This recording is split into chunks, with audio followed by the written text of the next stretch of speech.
сайн байцгаана уу? За манай төлөвлөгчийг хөдөлж авсан та бүхэндээ өнөөдрийн мэндийг хүргье. За хэдүүлээ хэрхэн ашиглах талаар мэдээлэл авчи. За явуулсан линкэн дээр дараад make copy дарсны дараа ийм линк Google Sheet дээр чинь нэгдэнэ. За энэ доотлын намайг унш weekly planner гэдэг. За энэ weekly planner руу ороод за хэдүүлээ хамгийн эхлээд за хизэнээс эхэлж байгаа вэ гэдгийг сонгоно. За магадгүй 9 сарын сүүлээр авч байгаа юм байвал за чинээс 9 сарын 24-нд ч гэдэг юм уу тэрийгээ сонгож чинь. За яг авсан өдрөө сонгохыг хүсвэл today гэдээ дарчаар яг өнөөдрийн чинь өдөр сонгогдож байна гэсэн.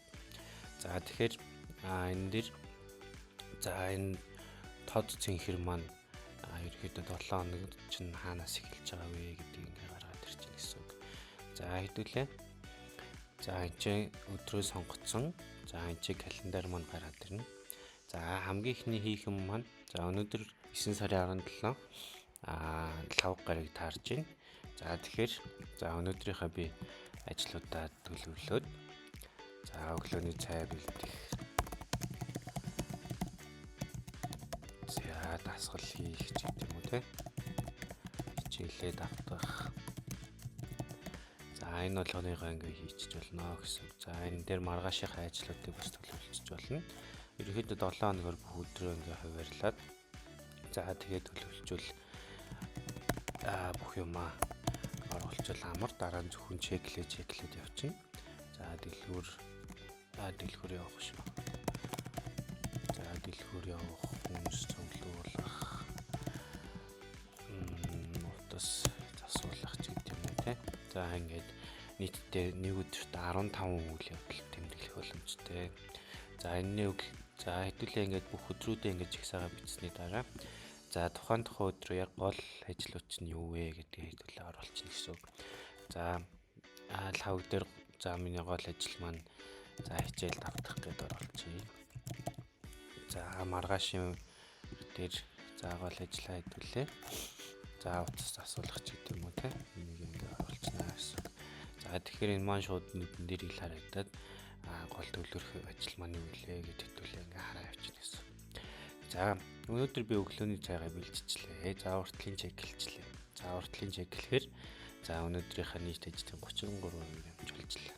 За ингээ амжуулаад яваад. За ингээ бүх ажлаа амжуулчвал за энэ чинь үйл явц гэдэг дээр лавгийн маань хийх ёстой төлөвлөсөн бүх ажил маань 100% биелэлтэй гарлаа гэдэг хийж гараад ирнэ. За маргааш болчихлоо. Маргааш би нэг ингээ чек хэлчихлээ.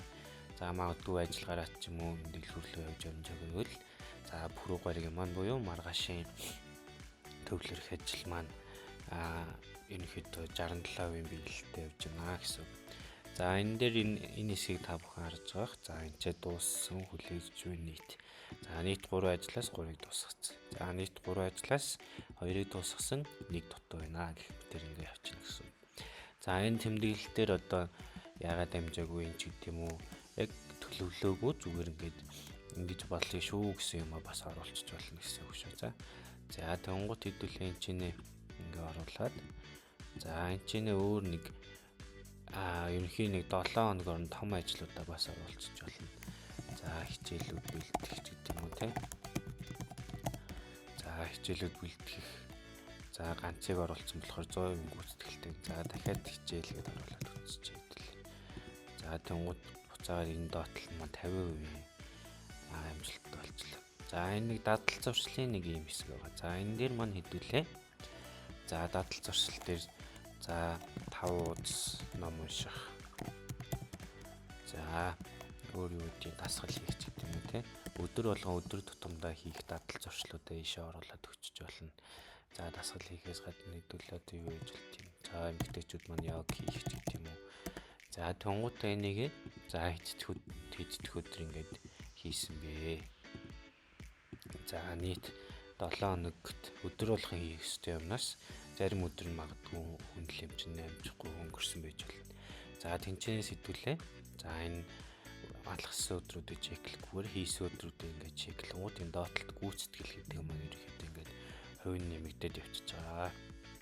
За одоо хэдүүлээ. За зөвхөн ингээд 7 хоног ашиглаад болчих юм уу гэж бодож байгаа хүмүүс ивэл үгүй ээ. За одоо энэ дээдлэлтэйгээ clear planner гэдэг ийм товчлоор байгаа.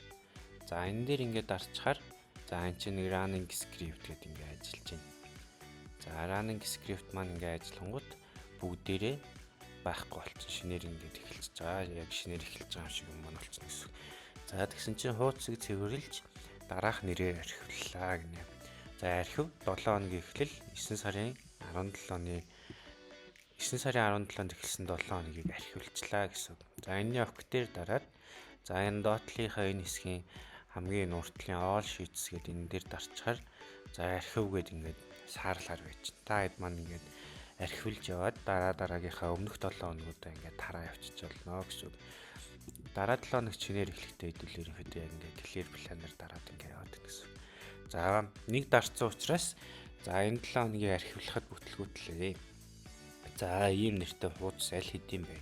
Хэдүүлээ сая 9 сарын 17-наас эхэлсэн 7 хоногоо юу яцсан шүү дээ. Архивлцсан учраас за шууд дахиад архивлж болохгүй байна гэсэн үг.